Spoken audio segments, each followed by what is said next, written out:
Hello, everyone. I hope you're having a good day. You're listening to TechFest Talks Space into Energy Edition, a podcast by students for the students. My name's Connor Gardner. I'm a fifth year student at Aberdeen Grammar School. I enjoy studying science and engineering in school, and today I'm excited to interview Chloe Pearson from Apollo Engineering. Chloe, do you want to give a little introduction? Hi, I'm Chloe Pearson and I work at Apollo Engineering. I went through college. I didn't have the grades to go to university straight away, so I actually did the 2+2. So I might have some routes to get into engineering that some people might not think are applicable to them. So hopefully I can pass on some experiences and just get to chat and explain a bit about what I do. Sounds good. So just to kick things off, so what does your regular workday look like? What kind of stuff are you doing? So most of the day I just work on calculations. We use MathCAD software a lot here, and maybe some analysis software such as ANSYS or STAD. We get client problems, we try and solve the problems pretty much. I usually go for a walk or out for a run at dinner just to try and break up the day a bit. And we also have a nice cafe downstairs that I maybe go with some colleagues to grab a coffee or a hot chocolate in the afternoon. I don't really get a lot of client interaction at the minute, just with COVID and stuff, and get into offices as much with the clients. But I'm hoping once the rules start to relax a bit to get into that a bit more and actually go and meet the clients that we're working with. So looking forward to that in the future. Yeah, so I mean, client meeting up with people with COVID obviously isn't what it used to be, but it's, I mean, in your job, and I think a lot of people's job, people are looking forward to getting face to face again. It's unlucky this isn't face to face, but yeah. So I'm just, what's your job and the company? Is it focused on what kind of are you focused? What's your main focus? So would it be oil and gas or sustainable, or what other types of engineering are you focused on? So one of the things I actually really enjoyed about when I was interviewing for Apollo was we were told our job titles were just engineer, which sounds very boring when you hear what other people's job titles are in the industry. But it just shows that we work on a variety of projects within Apollo. I get a chance to work. I'm mostly based in the structural engineering department, but I've been given the opportunity to work on subsea jobs, marine jobs, and I've even been working on some process jobs recently. Just having the title as engineer just means we can sort of jump between wear a lot of different hats and jump between a lot of different projects. Most of the time, I would say at the minute, my main focus is structural oil and gas platforms, just making sure they're still safe and they're still producing at the best level that they can produce at. But I have worked on some renewable projects in the past, and I think I'll be working on some more in the future. But at the minute, it's mostly just structural and the offshore platforms. That sounds something quite interesting to me because at the moment I'm focused on mechanical engineering, but I do want to sort of have a broad sort of a range of different skills I can use. And along those lines, I was wondering how the skills from you said you did a 2+2. I was wondering how the skills from college and uni have translated to working day to day at Apollo. So I was originally going to be a music teacher, so I did all my hires in school with that in mind. I did higher music, advanced higher music, and then I went to the open day and I realised it was a lot more of a hobby rather than just a career that I'd like to do full time. So I sort of panicked a bit and just ended up picking engineering because you could do it at the local college in Fraserburgh, and it was quite highly regarded. So I thought, oh, I'll go there for a year and fill in some time while I figure out what I actually want to do. But ended up actually really enjoying it and getting on really good with it. So they did a degree link or a 2+2. So I ended up doing my HND and going straight into my third year at university. So I think I've got quite a wide range of skills because I've had to go between so much different things compared to just coming straight from university. Um, so some of the things I would say that really helped is working as part of a team and just being really flexible in what you're doing. There's some days that I've had to jump between 3 or 4 different projects to just try and get stuff done. And it's really essential that you've got your good communication skills to listen to the team that's been working on it and try and pick up what you can from them. Also, as well, just like your like researching skills and being able to say teamwork is important, but also being able to work yourself is probably just as important. You need to be able to research standards, research codes and books that have already been written, just to make sure that you know what you're doing it right, but also just helps you learn in future what to use. And then there's obviously just the presentation skills and communication and email. And pretty much in every career I knew, you just need good presentation skills, good reporting, stuff like that, good bookkeeping. So those skills, as the further you've worked at Apollo, and the more time you spent in the industry, do you feel like they've developed, or do you feel like school and education set you up well for those? I think they've developed a lot since working, especially obviously every company has their A and Y of doing things. The Apollo format could be totally it was totally different like reporting styles compared to what university was. But I came in as a graduate, so it was pretty nice and easy to get into it. Like we're quite moldable in how we want to work. So they've definitely improved since working, but obviously I've maybe improved to the Apollo style of doing things. Yeah, I've it's a conversation I've had with some other people about skills learned in education and then developing them in the industry. I feel like it is quite important to be able to work well in a team and have those communication skills. On a slightly different note, I was thinking for Apollo and other companies working in this sector, do you think it should be a priority about reducing emissions while you're doing your work for both Apollo and different companies? Yeah, definitely. I think we should be setting an example, just to to other companies within the industry, but also to just people, individual workers within the companies. At Apollo, we've started bringing in a few initiatives to try and reduce our carbon emissions. So on our timesheets, you need to tick whether you're taking the bus in or like a car in, so we can work out the carbon emissions for your travel, which will then be offset. We've started doing a salary sacrifice scheme for electric cars, so company workers can get electric cars as part of a salary sacrifice.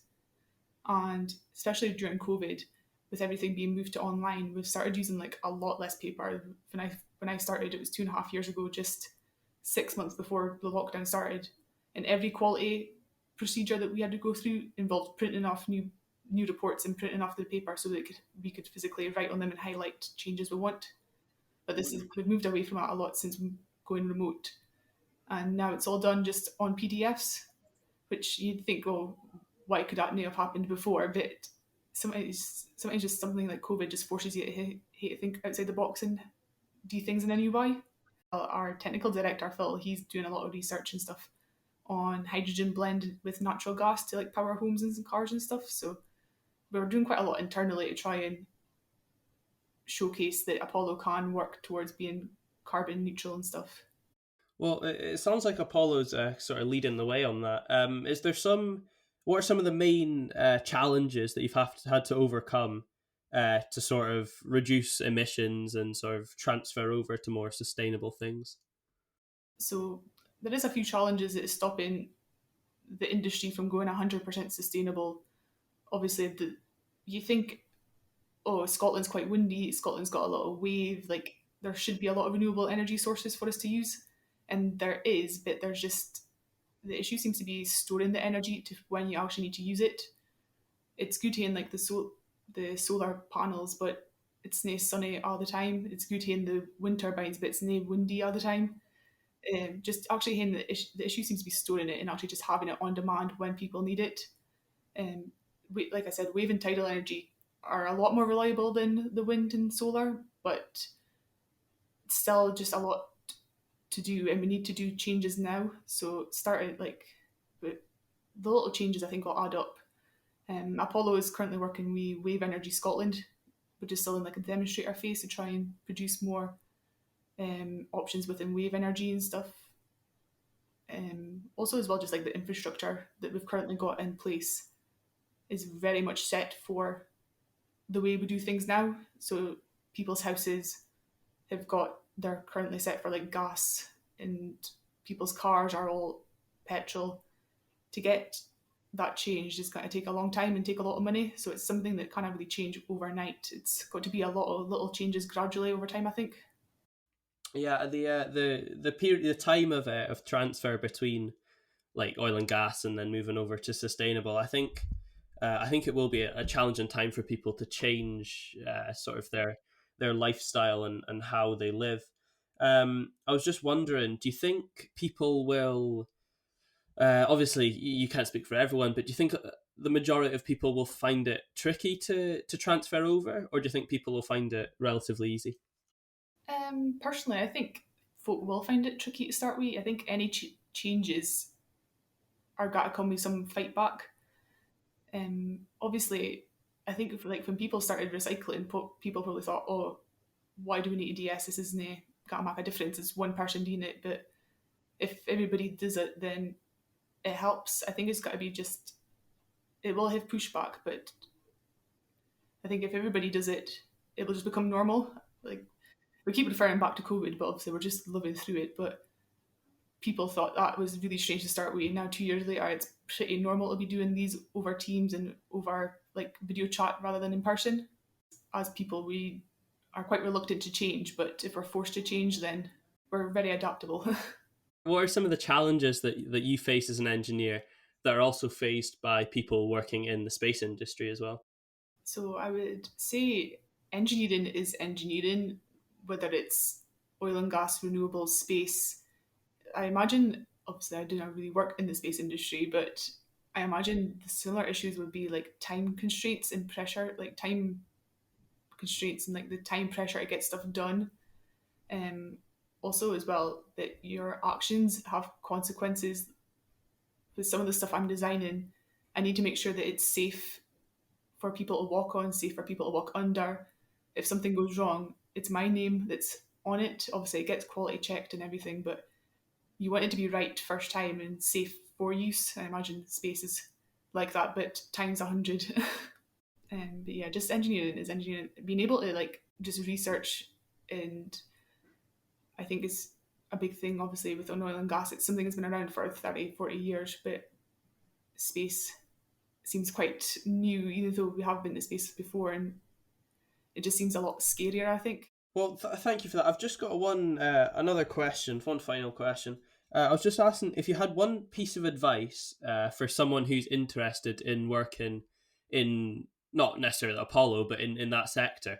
What would one piece of advice for someone who is around my age be? What would one thing that they need to look out for?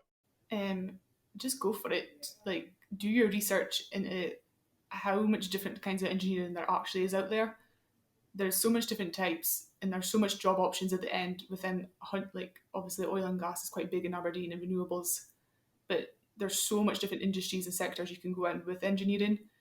Just because you work in Aberdeen and know people in oil and gas doesn't mean you have to like just do that. There is obviously a lot of renewable here and other things. Growing up, I just thought engineers worked offshore with boiler suits and hard hats, but I didn't realise till I was older that you could actually do what I do and just work on a computer in a nice office with a cup of tea and just do calculations, and that's engineering. Um, Talk to people that you know, like your guidance teacher or your lecturers or family friends, and you might be surprised at actually what is classed as engineering and how varied it is. Yeah. I also feel just one final point. I feel like people my age, certainly people that I know, I feel like whatever they come out of school with, like you said, you were heavily focused on music in school, but then you were able to change sort of as you grew up. I feel like a lot of people feel like they're very sort of narrowed in as soon as they do their hires and advanced hires and everything. So I think it's important for people to realize you're not there's more than one option apart from just sort of uni and then a job. There's definitely like as well like no time scale. Just because everyone else is finishing academy and going away to university doesn't mean you have to do it. Like no one looks at you funny when you're coming into work if you're 2 3 years older than everyone else that graduated at the same time. Like just if you haven't got the grades for what you want to do, there is other options like apprenticeships, like college, to help you get in the industry and just get your foot in the door, and then maybe you can go into university if it's something you want to do later. I think it's something people should realize that there is other options, and yeah, it's something I'm definitely considering myself. That like I'll look into apprenticeships and experience working in the industry and things like that. Well, thank you for that, Chloe. That was very interesting, and thanks to everyone listening. Make sure to tune in for more episodes from TechFest Talks, and goodbye for now.